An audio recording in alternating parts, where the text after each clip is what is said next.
नमस्कार, मी संदीप खळे. आपण पाहताय वास्तव मराठी. मनसर नगरपंचायतचा निकाल येतोय आणि हा निकाल जाणून घेण्यासाठी आपल्या समेत आहेत पत्रकार विनोद शेटे. विनोद यांच्याकडून जाणून घेऊ मनसरचा निकाल कसा आलाय, कशा पद्धतीने उमेदवार विजयी झाले. मनसरचा निकाल तुम्हाला सांगितलं होतं अपेक्षित आलाय. सुरुवातीपासून हे प्रत्येक जण असं म्हणत होतं की ही निवडणूक म्हणजे पक्ष ही निवडणूक फक्त वरच्या चिन्हावर गेली आणि बाकीचे प्रभाग खाली जे आहे त्याच्यात सगळी गावकी भावकी आणि वैयक्तिक कार्यकर्त्यांची निवडणूक झालेली आहे. त्याच्यामुळे वर तुम्हाला एक निकाल पाहायला मिळतो आणि खाली एक निकाल पाहायला मिळतो. कोणते उमेदवार विजयी झालेत, पक्ष कोणता? आता शिवसेनेचे ती आन्सर एक आली आहे प्रभाग क्रमांक 9 मधून. सर्वात लहान उमेदवार आहे ती. आता लखन पारधी आलाय. अपक्ष अजून वसंत बानखेले आलेत मशालीचे, म्हणजे एक मशाल पण आली. आता एक तुतारी आली आहे बानखेले 13 मधून. 3 अपक्ष आलेत. सर्वात महत्त्वाचं म्हणजे आपण जे सांगत होतो की बंडखोरीचा फटका कसा बसल, तर आता शिवाजी राजगुरू आलेत, विशाल आवळे आलेत. प्रभाग क्रमांक 7 सर्वांचं लक्ष होतं आणि 14 नंबरमध्ये जवळजवळ तो डॉक्टर सोनाली बानखेले यांचा विजय मानला जात होता.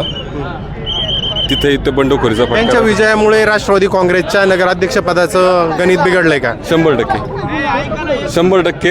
जर आता खाली जर पाहिली परिस्थिती तर एकंदरीत 10 ते 11 सीट हे राष्ट्रवादी म्हणण्यापेक्षा एक महायुतीची आलेली आहेत. नगराध्यक्ष पदाला राजश्री गांजाळे विजयी झाल्यात. दुसऱ्या स्थानावर कोणी, तिसऱ्या स्थानावर कोणी? दुसऱ्या स्थानावर अपेक्षेप्रमाणे मोनिका बानखेलेचं नाही, ते पाहिलं नाही अजून आकडा, पण ती 2 आणि 3 मध्ये रस्सीखेच होती आणि राजश्री गांजारे बऱ्यापैकी पुढे निघून गेले. अपक्ष उमेदवार जे आहेत ते नगराध्यक्षपदाला चांगलं मतदान घेतील असं वाटलं होतं, तसं झालंय का? तसंच झालंय. 3 अपक्ष आले त्यावेळी नगराध्यक्षपदाला. नाही, नगराध्यक्षपदाच्या शर्यतीत जी प्राची थोरात यांचं येतं त्यांचा करिश्मा चांगल्या प्रकारे चाललाय. परंतु आपण जसं सुरुवातीला म्हणत होतो की त्यांच्याकडे तेवढा बेस नाही आहे, त्याचा त्यांना थोडासा फटका बसलाय. पण लक्षवेधी कामगिरी. आता याच्यातून 2 गोष्टी ह्या निकालातून स्पष्टपणे दिसतात. भारतीय जनता पार्टीचं भविष्य काय, कारण याच्यात भारतीय जनता पार्टीने खाते खोललेलं नाही आहे. राष्ट्रवादीचंच वर्चस्व दिसतंय नगरपंचायतवर, खाली नगरसेवकांमध्ये. नगरसेवकांमध्ये राष्ट्रवादीचंच वर्चस्व आहे आणि जे बंडखोर अपक्ष आलेत तेही जवळजवळ राष्ट्रवादीचेच आहेत.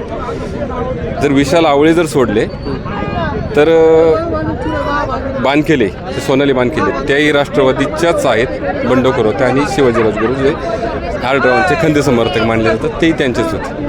त्याच्यामुळं तो म्हणजे राष्ट्रवादी काँग्रेसने गड आणलाय नगरपंचायतचा, परंतु त्यांना सेनापती आणता आलेला नाही. सेनापती कुठेतरी गड आलाय पण ते चुकलं त्यांचं. पण शिंदे सेनेचंही तसंच झालंय. त्यांचा सेनापती आलाय परंतु गड गेलाय. दत्ता गांजाळे स्वतः उमेदवार होते 8 नंबर प्रभागातून, त्यांचा पराभव झालाय. तेच सांगितलं की जी वरची निवडणूक जी आहे नगराध्यक्ष पदाची ही थोडी पक्ष लेवलवर आणि माणूस पाहून झाली आणि खाली ज्या निवडणूक झाल्यात ह्या थोडे गावकी भावकीचा इम्पॅक्ट चांगल्या प्रकारे पडला. दत्ता गांजाळेंनी भ्रष्टाचाराच्या मुद्द्यावर आळ उठवली होती. त्या मुद्द्याचा त्यांना त्यांच्या पत्नीला निवडून येण्यामध्ये फायदा झाला का? 100%. कशा पद्धतीने झाला सर? 100%. तुम्हाला जर आता खाली जर पाहिलं 17 प्रभागांची आकडेवारी आणि वरती नगराध्यक्षपदाची आकडेवारी, तर तो त्यांना 100% फायदा झाला आहे आणि ती अपेक्षा त्यांच्यावरती जबाबदारी आता 100% असेल, कारण त्यांनी जे आता भ्रष्टाचाराविरुद्ध जे लढा हे पुकारला होता ते आता ते पुढं कसं नेतात ते पाहावं लागेल. 2 नेते आहेत आंबेगावचे, राज्यात काम करतात. माजी मंत्री दिलीप वळसे पाटील, माजी खासदार शिवाजीराव आढळराव पाटील. त्यांना नगराध्यक्षपद निवडून आणता आलं नाही मनसरचं. मनसरकरांनी या 2 नेत्यांना धक्का दिला आहे का? 100%. आपण सुरुवातीला बोलत होतो की माझ्या माहितीप्रमाणे याच्या अगोदर वळसे पाटील यांनी कधीही स्वतःच्या पक्षाची सुद्धा विजयाच्या घोषणा स्टेजवरून दिल्या नसतील, ज्या त्यांनी ह्यावेळी नगराध्यक्षपदाच्या उमेदवाराच्या शिवाजी आढळराव पाटलांच्या आणि भारतीय जनता पार्टीच्याही विजयाच्या घोषणा देत होते. जिथे 100-125 ची सभा असेल लोकांची, तिथेही वळसे पाटलांच्या सारख्या मातब्बर नेत्याने 40-40, 50-50 मिनिटे उभं राहून भाषणे केली आहेत. त्याच्यामुळे ती निवडणूक किती महत्त्वाची होती आणि निवडणुकीचा कल कुठं चालला आहे हे ऑलरेडी अगोदर दिसत होतं.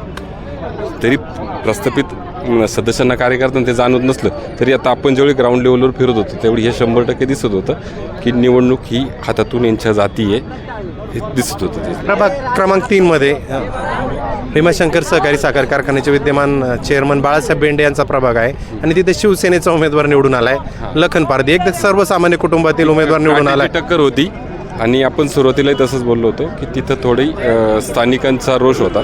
कुणावर रोष होता? स्थानिकांचा रोष आता प्रस्थापित विरुद्ध विस्थापित असं वातावरण सुरुवातीपासून ते झालंच होतं. जे प्रस्थापित राजकारणी आहेत त्यांना मनसरमध्ये राजकारण करताना विचार करावा लागेल का? मनसरमध्येच नाही, आता ह्याच निवडणुकीचा आणि ह्या निकालाचा पूर्ण प्रभाव ह्या आंबेगावच्या राजकारणावर पडेल.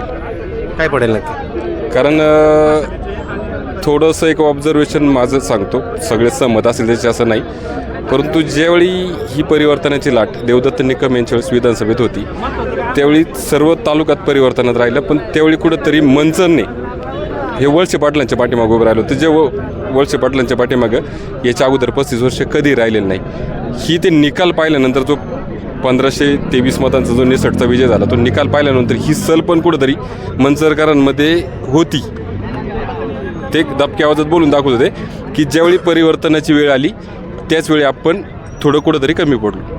ती कदाचित सलई ह्यावेळी ती भरून निघाली. म्हणजे सावधगिरीने काम केलं विरोधक. सावधगिरीने काम केलं.